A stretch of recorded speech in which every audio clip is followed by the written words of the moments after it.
So happy Indigenous Peoples Day.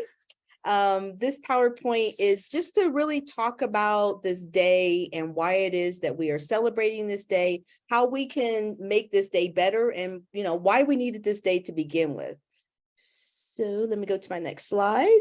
Okay, so that's me. I'm Attorney Demitrus Evans of the Evans International Law Firms, the TEIL firms, because excellence in legal truly matters.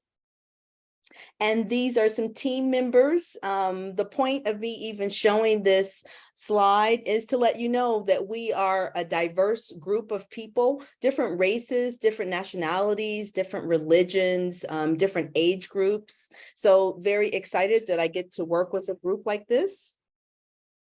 We have been in business for 15 years now in the Chicagoland area. We are obviously diverse, but we work mainly on business contracts, intellectual property, and international trade. What I really started this company to do was to do business God's way. And shortly after starting the company, I started a nonprofit called the Evans Exoneration Project. And the purpose of that project is to exonerate those who are innocent.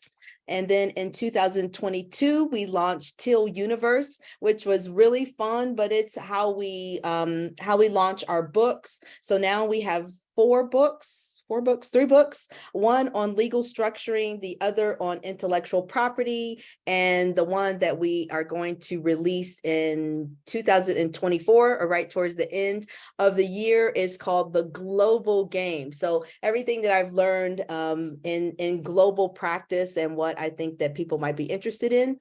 And then this year, we did kind of a half launch. Excuse me. And that was of Sister Bosses LLC, which is business attire. So we're selling suits now. And it's also mindset coaching. So we do some activities that involve masterminds, which are groups where you learn from each other, from a mastermind, coming together and talking things out and sharing different scenarios so that it makes your brain stronger. Or individual one-on-one coaching through business. I've been in business for just about 26 years, along with the practice. I always think that I had some business on the side. And so I will coach you, or you can have one of my teammates to coach you, depending on personality. So that's us. So let's talk about Indigenous people of the world.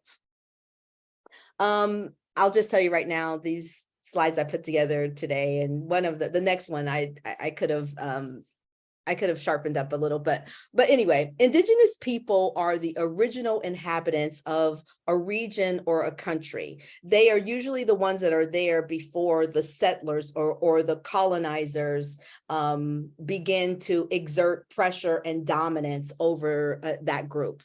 They often maintain distance, social, cultural, economic, and political characteristics that differ from the dominant societies in which they live. Globally, there are more than 370 million Indigenous people around 90 different countries, and they constitute less than 5% of the world's population, and they count for 15% of the poorest of the world's population.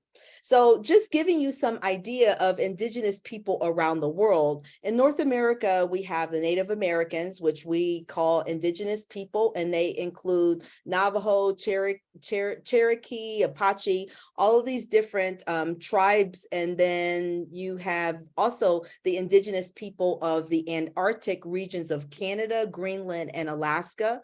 You have the Mayan, Aztecs, Amara people who are in South America. You have the Guarani, who are native to Paraguay, Brazil, Argentina, Bolivia, the Mapuche, who are indigenous to South Central Chile. Please forgive me if I'm pronouncing the names incorrectly. You have the Yanomami, indigenous indigenous tribe, primarily living in the Amazon rainforest across Venezuela and Brazil.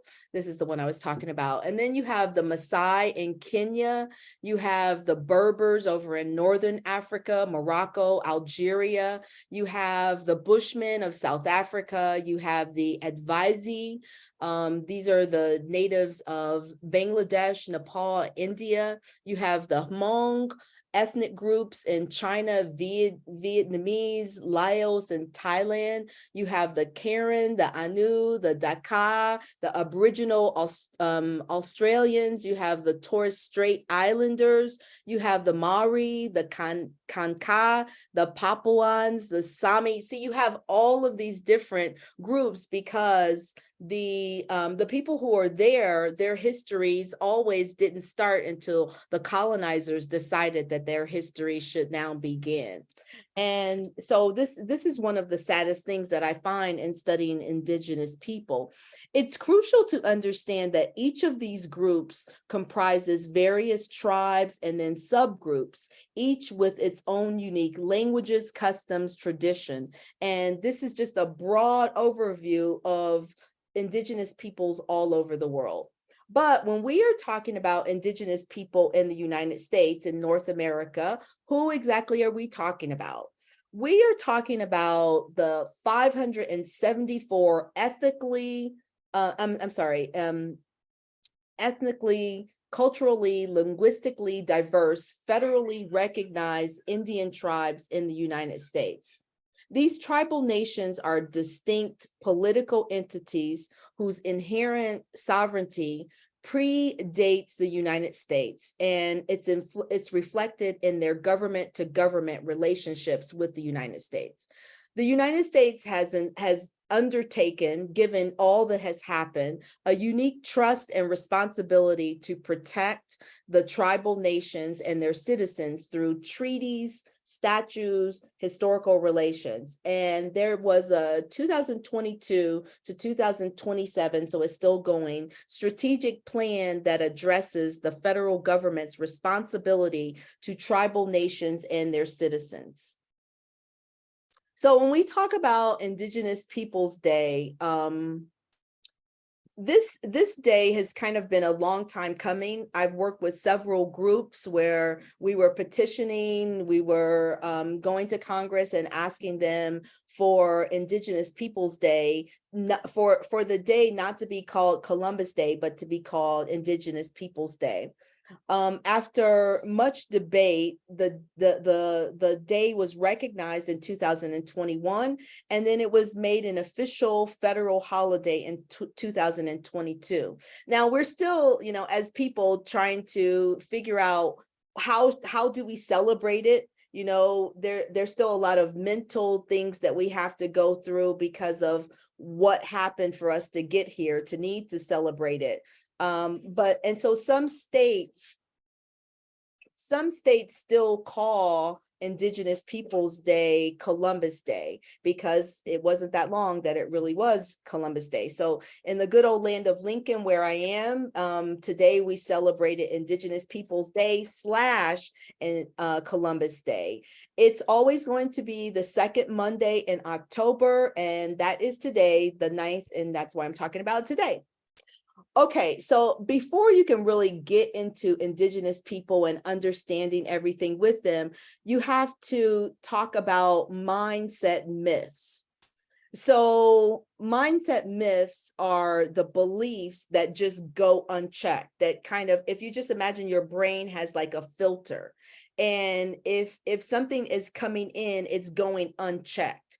And usually this happens as a child. So scientists say children 7 years and under, they don't necessarily have the filter unless parents have built it. So everything just kind of comes in. All of the educational things that pose as education, true or not, they just, come all the way in. There's no filter. You don't question, hey, is that true or not? So, things like religion, that's why it's very important to bring your children up in the religion that you would like for them to be in before they start to question. And then education is the same way.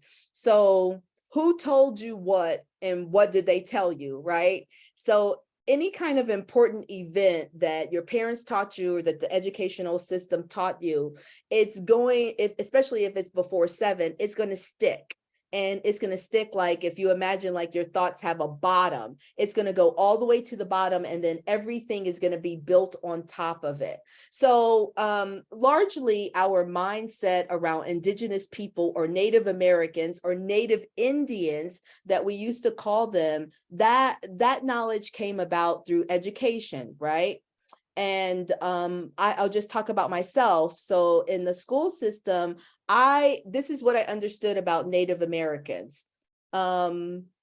Thanksgiving, the Native Americans and the Pilgrims, they sat down and they had a big meal because the Pilgrims didn't know how to grow certain food, but they knew how to make certain meats. And the Native Americans knew how to grow the food. So they helped the Pilgrims so that they could basically survive. And it was this big happy meal. And that's why we celebrate Thanksgiving. So when I found out that this was not actually true, it was very difficult for me to get this out of my head that this was not true, because this was a fundamental childhood belief. So it had to be true. It had always been there. I didn't even remember where I first got it. But as I was doing this presentation, I did have some memory. So I had this memory, and I could not find the picture, but I had this memory of this little white guy, Charlie Brown, and Snoopy, who is a little white dog and who was always like way ahead of his time. And they always had the Charlie Brown Thanksgiving and the Charlie Brown Christmas. And so in the Charlie Brown Christmas, somebody in a big hat, who was a pilgrim, would sit down, shake hands with the Native Americans, and they would have this big feast. So that was a big part of my childhood. Only to find out that the Native Americans were here at least 1,200 years before the Pilgrims ever got here. And some say that the Native Americans were here since the beginning of time. So like the Native Americans and the Pilgrims sitting down, because the Native Americans didn't understand anything about, some type of food and things like that, that could not have been true. But then the other thing that I learned when I went to Cuba, it took me until I was like an older adult to learn that Columbus actually never came to the United States. Columbus was sponsored, commissioned, if you will, by the Spanish monarchs, Ferdinand II and Isabella I. And it was for business, right? And the business was to see if he could sail westward to Asia. But he found out that he could not actually do that without running into the Americas. And the first place that he stopped was the Caribbean in 1492. And he stayed there. So even if that was happening, well, first of all, in the Caribbeans, they weren't all dressed up like that, right? Because it was hot. And so my entire picture of what was happening went unchecked. And the other thing that was really strange to realize was that even though Columbus was like, for me, the Pilgrims and Indians, it was like Columbus and everybody was all together. And I've talked to other people, and those stories just went together. But Columbus went to the Caribbean in 1492, and the Pilgrims didn't arrive in Massachusetts until 1620. So you almost have 200 years that in my little brain put these two things together. And the thing about Columbus is, because he never even came to these Americas, and because the story didn't happen like we were taught, after the murder of George Floyd, when there was all the Black Lives Matters movements, and we were inside too with COVID, right? So we were all glued to our television and glued to the internet. Not that that's ever changed, but the people on the campuses started to understand that all lives matters, right? So everybody really knows Black Lives Matters means include Black lives in the lives of everybody that matters. And so there was also throughout the indigenous population in the world, a belief that indigenous people matter too, which was wonderful. But when people on college campuses started to think about indigenous people matter too, along with Black people, or they maybe even considered themselves Black, because Black means of color, white is without color. And so Blacks are indigenous as well. So with indigenous people, they decided all of the statues that represented the colonizers should now come down. And on college campuses, in some cities, they came down. So Christopher Columbus fell. But some people believe that that should not have happened, because at least, Christopher Columbus and other forefathers of the United States were very important to the building of this nation and that kind of thing. And they actually have cognitive dissonance in trying to reconcile that. And it's really important that we pay attention when people can't get that kind of thing through their head, because racism worked the same way with the colonizers as it did with those who were colonized, meaning these ideals, these principles went into their heads and our heads. I'll say our heads, and it's hard to get them out. Just like I'm saying with the Native Americans and Columbus, what I thought was Columbus was actually the Pilgrims. With that whole thing of sitting down, it's hard to get that out of my mind, that that's not really what Thanksgiving was. It's beautiful now because we celebrate Thanksgiving, and I don't know, I love Thanksgiving. I love the food. I love all the deviled eggs and all that kind of stuff. But the thing is, it came from a negative history. And so as much as it's hard for people to believe, that it's necessary for Christopher Columbus statues to tumble, you have to think about the harm, the generational trauma, which is on this slide, the generational trauma that indigenous people went through. Their land was stolen, they were slaughtered, they were forced into specific types of education, not their own types of histories. Their hair was cut, they were forbidden to practice their religion. And then I read this story where this woman talked about when she was in school, how, they would start to talk about not Christmas, but Thanksgiving. And then they would talk about the Native Americans, and she's Native American, right? But they would start her history with when the Pilgrims came. And how she felt that was impossible, because her grandparents and her grandparents, one of the strong traditions of the Native Americans is oral storytelling. And so she would hear these stories from generations and generations and generations ago, and then she was told, it was like wiping out all of those generations when she went to school. And she talked about how it was important to say what her teacher was saying in order to get a good grade, because if she said the truth, like, no, it wasn't a happy-go-lucky scenario, it was bloodshed, if she said that, then she would get that essay or that test wrong. So it's been this perpetual lie that has, it's been generational trauma. The trauma has been, how do I reconcile with my own brain the things that I know are true and the things that I've been taught? And if you don't go through, kind of some back and forth with that, I don't know why. I think that it's very normal for anybody who has been told a lie for so many years, and their parents were told the same lie, and their parents were told the same lie. It's difficult to reconcile that with your brain. Like it just makes sense that would be hard. Anyway, in 1779, George Washington, you remember him, right? George Washington, known as the first president, though there's also an argument that there was the first president was a Black man.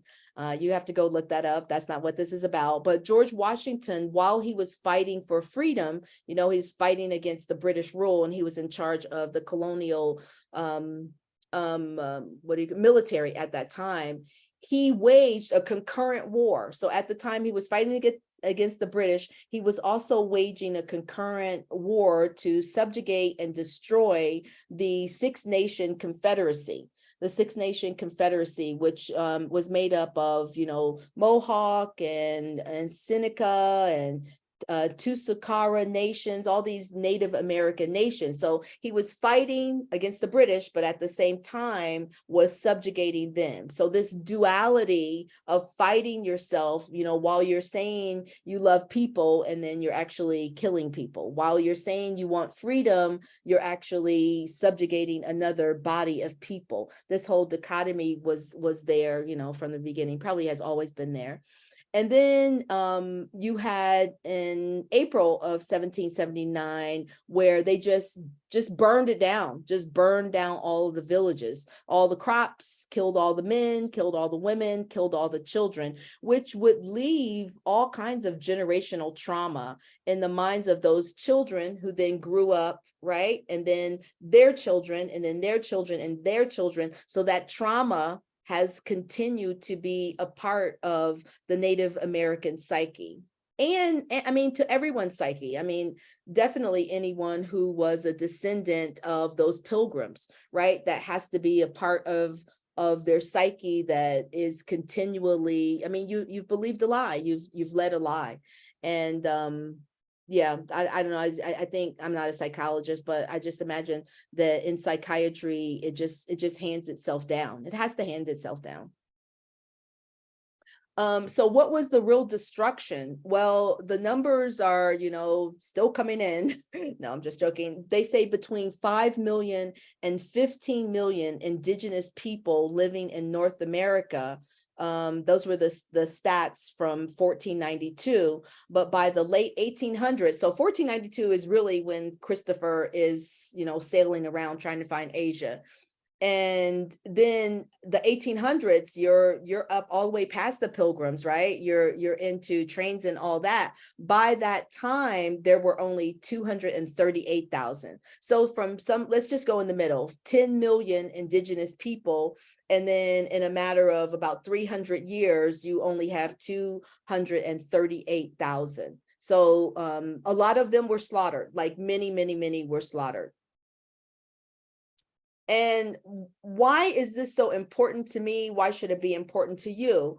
Well, the indigenous communities hold a tapestry of diverse cultures, languages, and traditions. We should be celebrating. We should be continuing to learn from them. We definitely are having a problem where we need to go green, right? I mean, if you just look at the weather, you know that something is happening. So many fires, so something's happening with the ozone layer. It's hotter, people dying more, all of the floods from this past spring. But these native people have been stewards of the earth. They have been preserving the ecosystem for centuries. They know some things, right? We need to learn from them. Yet they face all sorts of legal land and cultural preservation battles, like all the time, people coming after them. And we need to know that. We need to know who is coming after them and why, and what side we should be on. How do you celebrate, right? I don't know how you celebrate it today, but obviously the day is going down, though I do have a couple of ideas if you didn't get a chance to celebrate. But as we're ending this day, you want to attend and think about cultural arts activities for Native Americans, because they have all of these beautiful beaded costumes and their dances are wonderful. I've been to a powwow. As a matter of fact, if you ever get a chance to go to a powwow, please do. If you get a chance to purchase art or anything else from the indigenous artisans, please do so. And then here's the thing that I think you can do if you didn't get a chance to celebrate Indigenous Peoples Day. You can listen to Indigenous people music and storytelling right from the comfort of your home on YouTube. So you still get some of it in. Like, who doesn't like the beat of the drums? So how do we commemorate and understand their struggles, bring their struggles into our lives?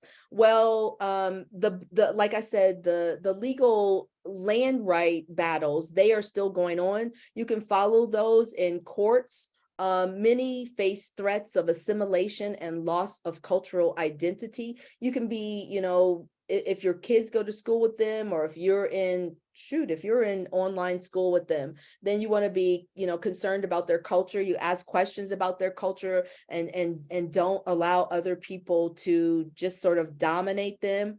Recognize and support their battles. The Samni people of Scandinavia have a struggle for land rights of the tribal communities in the Amazon, and they are facing deforestation threats. So what do you do about that? I work for a company called Amnesty International, and all we did was write letters. So you would be surprised if you write a letter to a government in the Amazon and say, I'm concerned about this. It shows that other people care, and people really do pay attention. It blows my mind, but it really happens. We can educate our children as to the value of diversity. Now, I think in this society, in the Western societies, I think we pay a lot of homage to diversity, but I mean in real diversity where you teach them that for everyone should be included.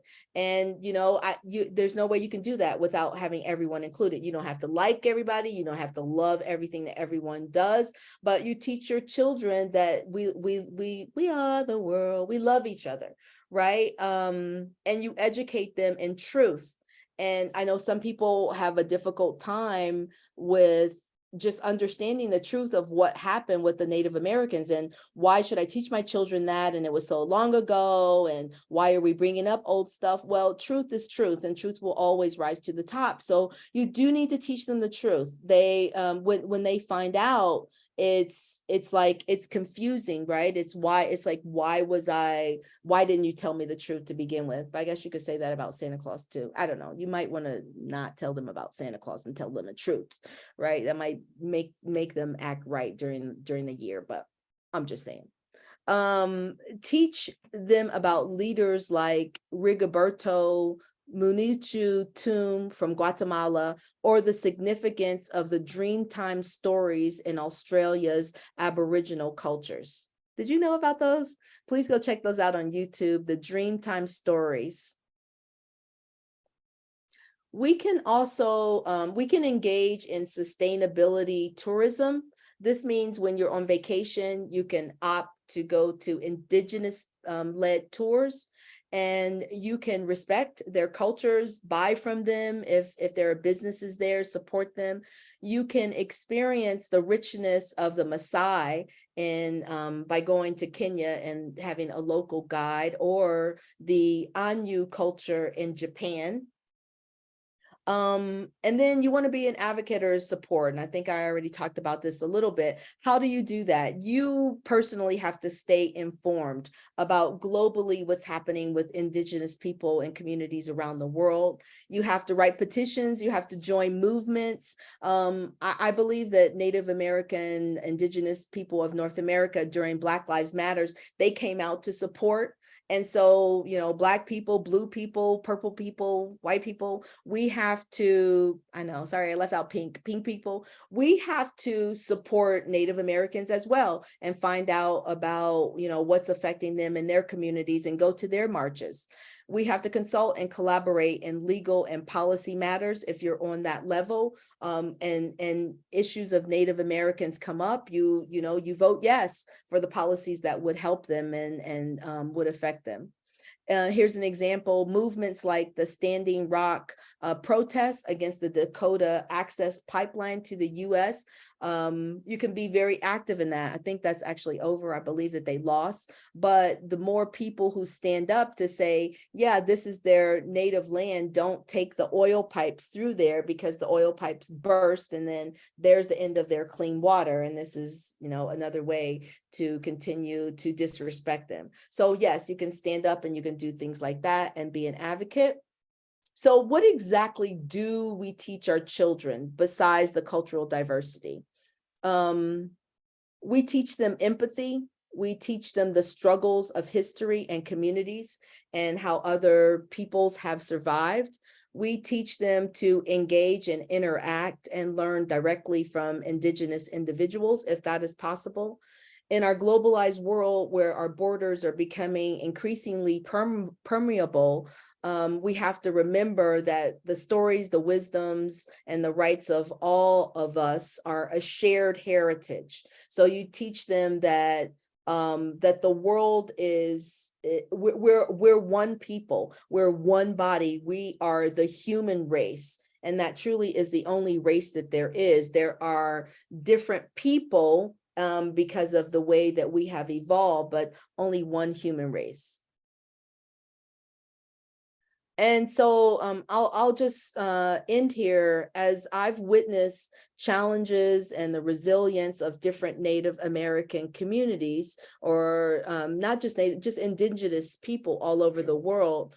I think that it's important that we ensure the rights, the cultures, the traditions are respected and protected, and that we talk about everywhere we can our feelings about Indigenous people and culturals and some of these ideals that I've talked about here today. So I want to thank you for joining me on this my little excursion and celebration of Indigenous People Day.